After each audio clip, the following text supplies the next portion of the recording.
Good morning, church. Good morning, Papa. This is my first time attending service here. I think my first time here was the Friday before the previous conference. So we came here, you were not around. I felt really bad. We dey pray. I felt really bad, but nonetheless, I got my miracle. So my first testimony is about my mother.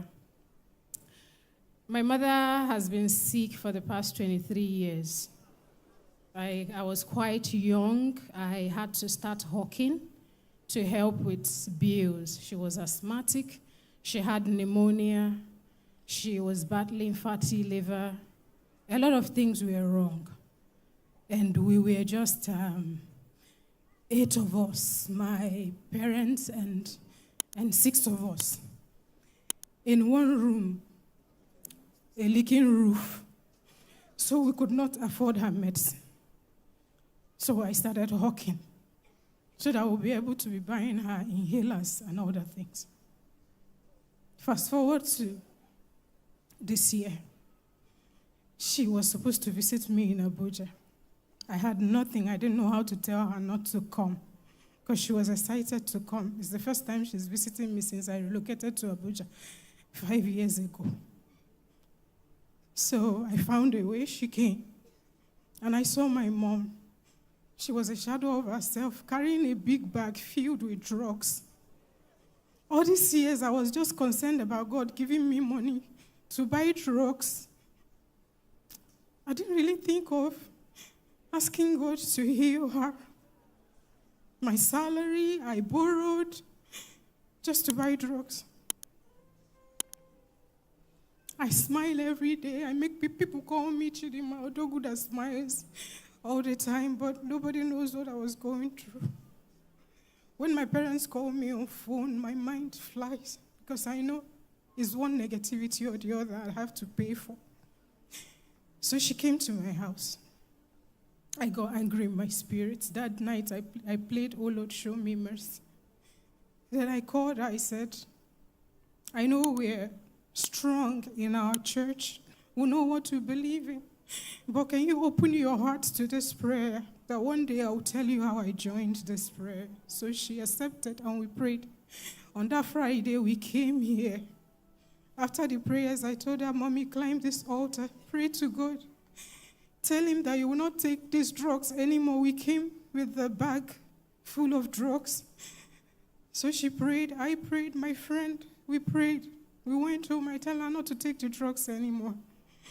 That if God will watch you gasping for breath, let him watch you. If it's how he's going to take you, he should, because I'm tired. So we waited for a miracle. We didn't see, but my mom, traveling back to the east, normally I'll spend hundreds of thousands buying drugs. I said, "No. You're going to use this money, you will shop for yourself. You will look beautiful. I'm not buying drugs anymore." So my mom left. Getting home, within a week, she called me, that was in July, that she's running down the staircase. She didn't notice that her knee and ankle pain were gone.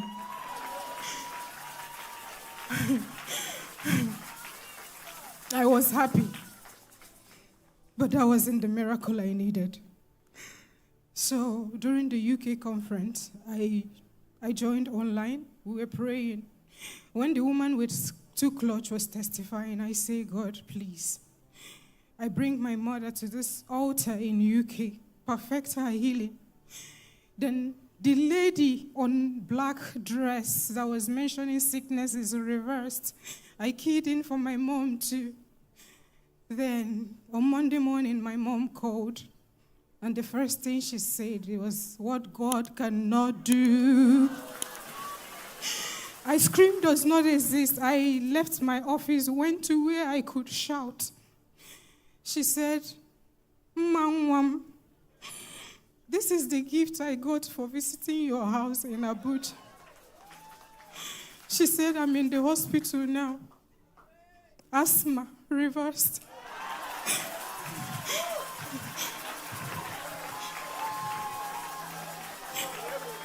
said, pneumonia, reversed.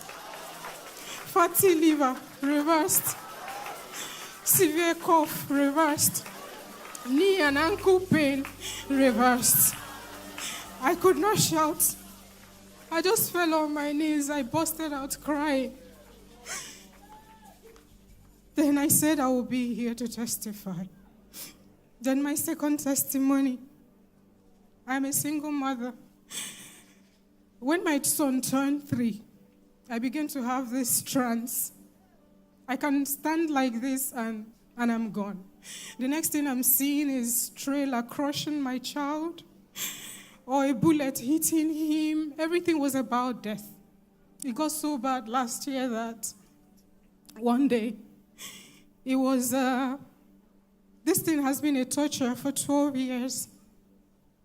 One day, I came back from work. I wanted to drop my bag, and it happened again. I saw my son with a bag load of dollars.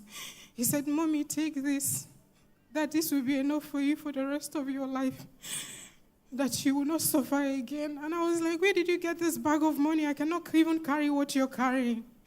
He said, "Mommy, take it." And the next thing I heard a knock on the door, I went and I saw them carrying my son's corpse, still in the trance. And I asked them, "What happened? Who is this?" They said, "It's your son." I said, "Never, it cannot be my son."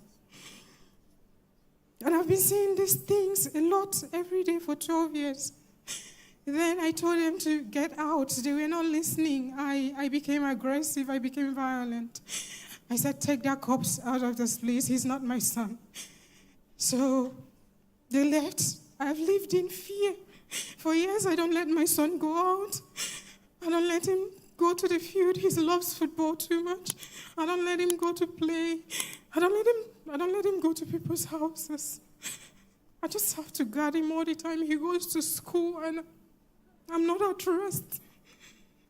So I kept on praying last year, around July, August. I finished my midnight prayer, then I went to sleep. I was just adjusting my pillow when a figure came in.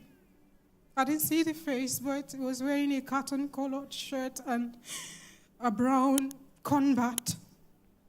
And he just tapped me like I said, "I'm not sleeping, what do you want?"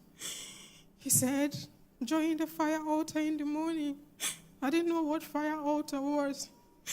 So in the morning, I just prayed. I said, "God, lead me to the fire altar. I'm tired. I'm exhausted. I've never lived like a young girl before. I've just been carrying burden all my life. I want to rest." So that morning, I went to YouTube. I didn't know what I wanted to do, and I stumbled on NSPPD. I just heard, "If you're in this fire altar," I didn't know what it was. So I started making calls. "Do you know where fire altar is?" They said it's Streams of Joy. I said, "Where is Streams of Joy?" They told me I can follow online. I followed that day. I kept on following until May 16th this year. It was on the 15th that I had that my son giving me dollar issue. So in the morning of 16th, I was angry with God. So I looked at heaven. I said, "Any blessing you will give me in exchange of my son, hold it and leave my son for me. My son cannot die and I will have money and I will get rich. No. So if you know you're going to take him, keep whatever blessing you have for me." So I was praying, trying to pray. I couldn't concentrate, so I dropped the phone, but I didn't log out of NSPPD link. So the next thing I heard was, "You are here. You've been having perpetual fear that your son would die. The Lord said I should tell you that nothing will happen to your son." Hear me, I don't know who you are. You have been having perpetual fear that your son will die. The devil is a liar. Hear me, your son will not die. So I couldn't shout. I wept. I cried. Brethren, from that day till today, I've never been in that trance again. No fear anymore. My son now goes to the field to play ball with other kids. I let him go out and I'm not scared. I've come to give all the glory to God. And my final testimony. I've been having financial miracles since I joined NSPPD altar. Before, I had to borrow to join to my salary to buy my mom's drugs and to help my few other siblings that were dependent. But since I joined the altar, it's been from one favor. Somebody can call you and say, God asked me, I had a leading to do something for you. And they will send me money. And my business, my job, I was being highly favored. So I've come here to give all glory to God. And to say, Papa, thank you. You don't know what you took away from me. I could not fall in love. I could not marry anybody with the load I had. I just felt, who would you give this burden to? So I stayed on my own, raising my only son. But today, you have made it that I'm not spending my salary on drugs anymore. Like I can actually have salary and do something meaningful with it. Thank you.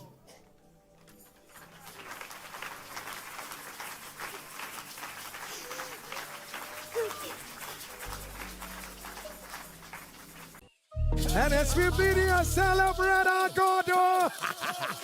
Celebrate. Celebrate.